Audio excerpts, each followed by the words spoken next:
Bueno, ya vamos a presentar a nuestro invitado de hoy, Ariel Llévenes, economista de Cor Biobío, ya para dar este análisis de lo que está ocurriendo en Israel. Ayer conversábamos también con Víctor Hugo García, quien es analista internacional y docente de la Universidad de Concepción en el plano un poco más político. Pero ahora nos vamos a ir a lo económico. ¿Qué es lo que significa? Porque se habló, por ejemplo, de alzas en algunos productos, como lo es el combustible, pero podamos traducir también para que la gente lo pueda ver en la casa. Primero que todo, ¿cómo está? Muy buenos días. Hola, muy bien, muchas gracias por la invitación. Siempre es un agrado estar acá. ¿Qué es lo que significa lo que está ocurriendo en Gaza, en Palestina, en Israel, en el plano económico? A ver, lo primero que a mí me parece importante de destacar y no soslayar es la catástrofe humanitaria que significa cualquier guerra, ¿ya? Nos encontramos en esta circunstancia, en una situación, yo creo que nunca lo habíamos vivido, ya como humanidad. Si bien hemos tenido distintos conflictos de distintas escalas, creo que los conflictos que estamos viviendo en el último tiempo nos obligan a tener una mirada un poquitito distinta, más compleja tal vez de la situación, toda vez que por las repercusiones económicas, decimos, y sociales que trae también esto aparejado. Fíjese que cuando comienza la crisis en Ucrania, todos pensamos inicialmente que iba a ser una crisis corta, ¿ya? Donde Rusia prácticamente iba a entrar, iba a anexarse los territorios que esperaba y terminar esto. Y nos encontramos ya con un conflicto de bastante extensión y con distintas complejidades que ha ido teniendo a lo largo del tiempo. Creo que en esta oportunidad nos estamos enfrentando también a un escenario bastante distinto a lo que se había vivido anteriormente respecto de la Franja de Gaza, ¿ya? Dicho eso, en términos económicos vamos a tener sin ninguna duda repercusiones importantes. No podemos esperar que un evento, por mucho que ocurra al otro lado del mundo, no tenga repercusiones en nuestro hogar, en nuestra familia. Lo primero dice relación con los precios del petróleo y la zona donde este conflicto se está produciendo. Ahí hay que recordar que Chile es un demandante neto de petróleo, ¿ya? Nosotros no tenemos producción propia, por lo tanto somos absolutamente dependientes de lo que ocurra en el mercado internacional. Y esto, lamentablemente, este conflicto no se encuentra en el plano económico con un precio del petróleo que a nivel internacional ya estaba elevado, ¿no?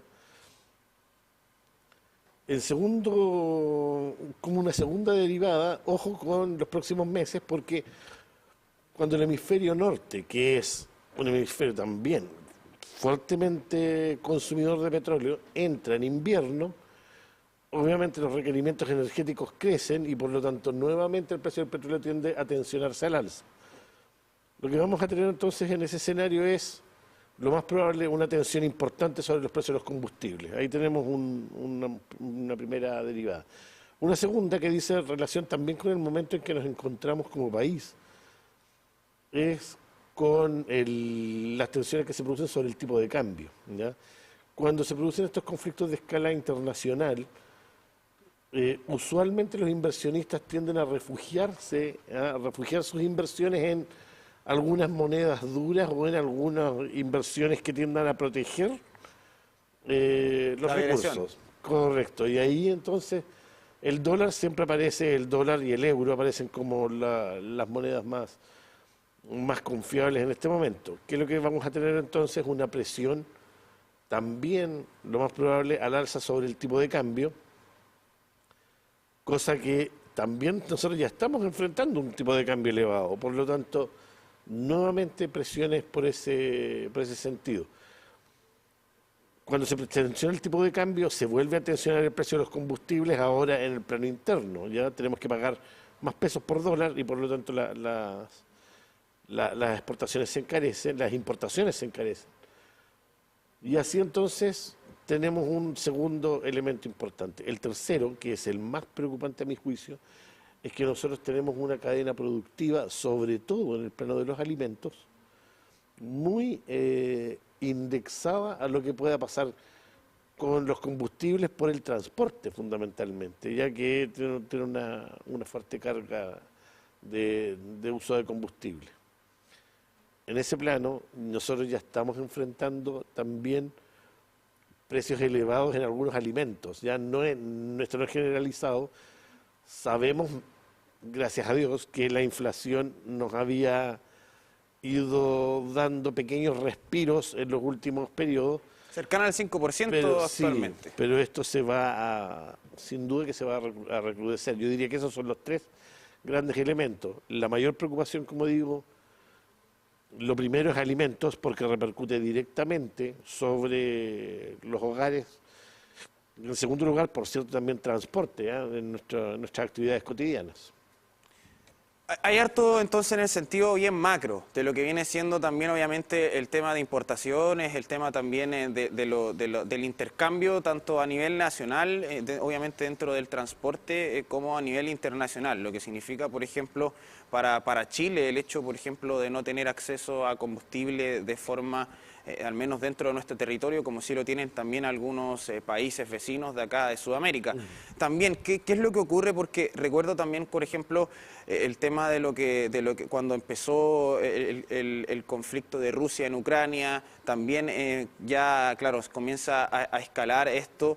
Pero también hay un tema de que fue un poco más breve también, o sea, un periodo más extendido de tiempo en donde fue escalando esta situación. Hoy, hace solo un par de días, inicia este tema con el grupo armado de Hamas, posteriormente ya Israel en solo días responde. Entonces también, ¿qué significa que ya hay una declaración de guerra, que esté este conflicto desarrollándose, que ha afectado a miles de personas lamentablemente, pero también la situación de cómo esto en tan poco tiempo ya va a comenzar a repercutir? ¿Cuál, por ejemplo, puede ser el periodo en el que, considerando que esto inició hace solo días, podamos ya comenzar a ver los efectos económicos de lo que está ocurriendo en Palestina e Israel?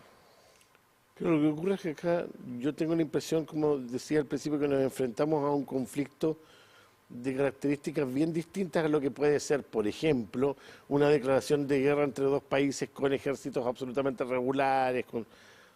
Acá notemos primero las características del ataque, ya que se desarrolla, ¿ya? Segundo,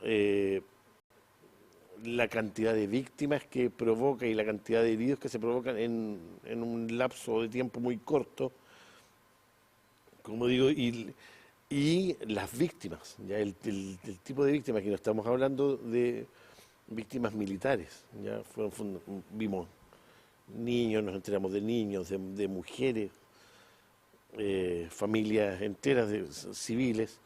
Por lo tanto, las características del conflicto son distintas. Si yo tuviera que asimilarlo a algún periodo que se le parezca, tal vez las semanas posteriores a las Torres Gemelas pueda ser algo similar, donde tuvimos restricciones importantes a la movilidad. Bueno, ya nos enteramos hoy día en la mañana que hay mucha línea aérea que ya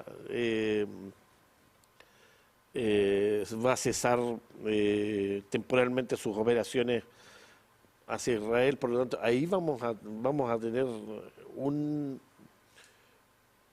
como se dice, una noticia en desarrollo. Ya vamos a tener que ir viendo cómo el mundo, cómo los distintos gobiernos y como también el sistema se va adaptando a esto, porque como digo, es algo, para mí, es algo absolutamente nuevo, ¿ya? En términos de las características que esto tiene. ¿Ya? Guerras, como digo, hemos enfrentado muchas veces, pero las características que esto tiene podría ser que durara un tiempo muy, muy largo. Y desde la perspectiva también de la interacción entre países, obviamente con intereses económicos de por medio, ¿qué significa, por ejemplo, porque en Ucrania, el conflicto de Rusia en Ucrania, la OTAN o Estados Unidos tampoco puede actuar directamente, pero en este caso ya hay un buque, ya está al menos con el respaldo público. Entonces, ¿qué es lo que significa que, por ejemplo, Estados Unidos, un país que ha estado ahí obviamente con China, con Rusia, en tema económico, siempre tratando de imponerse, lo mismo con los otros países? ¿Qué es lo que también sucede al ya apoyar, allá estar en esta situación en relación a lo que vienen siendo también las negociaciones entre países? ¿Qué países le da el apoyo a Estados Unidos, por ende no vamos a subir los temas acá? ¿O qué significa esto también para la repercusión a nivel internacional?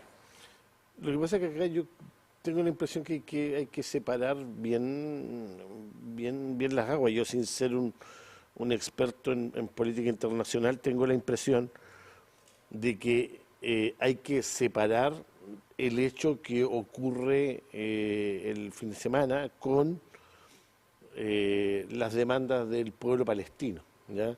Por lo tanto, acá son situaciones que no operan en una lógica, como digo, de naciones, ¿ya? Este es otro evento, ¿ya? Donde yo tengo la impresión que los países en general se debieran alinear en torno a al rechazo absoluto a las vías del terrorismo, ¿ya? Para conseguir ciertos objetivos, ¿no? Yo tengo la impresión que esto no tiene que ver con las demandas del pueblo palestino, sino que tiene que ver más bien con acciones derechamente terroristas y que se salen de todo orden de acción. Como digo, de lo que tenga recuerdo, lo que más se me asemeja es las Torres Gemelas, como digo, que también se salió de todo orden, digamos, no teníamos... y que es parte, yo creo, de la acción del terrorista, ¿no? Generar no solo el hecho mismo, sino también infundir un temor generalizado. Y para volver ya acá al territorio nacional, ¿qué significaría esta alza, aparte de los combustibles, algún tipo, por ejemplo, bueno, las divisas, también los tipos de cambio, pero en otras perspectivas ya a nivel más local, que también obviamente se interactúa en el mercado bursátil, lo que viene siendo obviamente, por ejemplo, incluso el tema de las especulaciones? ¿Qué también ocurre acá, acá al menos en el país en eso? Claro, lo que pasa es que el primer efecto es que a través de los combustibles y a través del tipo de cambio se te produce un contagio, por decirlo de una forma, de todo el sistema económico. Más aún, en el caso nuestro, yo siempre digo que somos una economía muy pequeña, muy abierta a los vaivenes internacionales, por lo tanto, en este caso no es razonable no esperar impactos fuertes, ¿ya? Pero a través de esas variables, como digo, se contagia todo el sistema, ¿ya? Especialmente, yo le pondría especialmente el ojo al tema de los alimentos, como digo, por la cadena de transporte que hay ahí y por esta mezcla que se nos produce de que en el hemisferio norte van a empezar a entrar paulatinamente a meses de invierno, donde los precios de los combustibles tienden a subir, las demandas energéticas suben.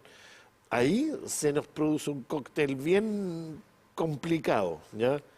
¿Qué debería hacer el Estado también en este caso, sobre todo en el tema de esta alza sostenida de los combustibles que ya viene desde hace un tiempo? ¿Qué debería hacer el Estado? ¿Tener quizás una arca pública, un subsidio al combustible? A ver, lo primero es que en Chile hemos tenido ya durante muchos años distintos instrumentos que permiten la estabilización del precio de los combustibles, ¿ya? Donde los vaivenes no son tan fuertes, ¿ya? No obstante, en la medida en que estas alzas se mantienen en el tiempo, estos instrumentos igual van traspasando a precios, pero de una manera más suave, ¿ya? Los incrementos. Así también, cuando vienen reducciones de precio, las reducciones son también bastante más lentas, y el Estado va llenando un poco ahí la caja para poder ir sosteniendo estos instrumentos. Es lo que nos queda, ¿verdad?, como opción, como digo, frente a un escenario donde la verdad es que nosotros no podemos hacer mucho en el plano interno. Demandantes netos de combustible, la alternativa es no utilizarlo, eso no es viable en el corto plazo, decimos, los combustibles tienen una demanda inelástica, decimos, ¿no? Son poco sensibles a los cambios de precio por la necesidad que uno tiene del combustible, no porque uno quiera gastarlo. Entonces, es poco el margen que hay en el corto plazo. Recordemos que tampoco la movilidad eléctrica está en nuestro país como si está en otros Todavía países. muy generalizada. Claro. Sí. Así que harto que avanzar, sobre todo en materia. Sí. Bueno, Bueno, quizás... en estas circunstancias, siempre, en las circunstancias de crisis en donde se suelen pagar los costos de cosas que debimos haber hecho mucho antes y que no las hemos implementado debidamente. Claro, el transporte eléctrico va desde camiones gigantes hasta el scooter eléctrico Sí. que está en la casa. Entonces ahí hay harto en electromovilidad, sobre todo, por ejemplo, ahora con los buses eléctricos acá en la región del Biobío. Harto que avanzar en esa materia, también podría incluso aportar en el tema de los combustibles fósiles. Muchas gracias por estar con nosotros. Ariel Llévenes, economista de Cor Biobío. Muchas gracias por la invitación y bueno, solamente esperar, así como en el plano económico, sobre todo en el plano humano, que estos conflictos se puedan resolver lo antes posible, y hoy ojalá como humanidad, porque también uno se desesperanza harto cuando ve estas cosas que parece que no logramos aprender mucho de los conflictos pasados. Así es, causa de destrucción de toda índole, así que obviamente también ahí para que ya se solucionen los problemas tanto en Ucrania como también en lo que está ocurriendo en Israel, Palestina, la Franja de Gaza. Bueno, este análisis también obviamente repercusiones sociales, repercusiones políticas y también económicas de lo que está ocurriendo en el mundo entero, así que también un poquito para ahondar en esto desde la perspectiva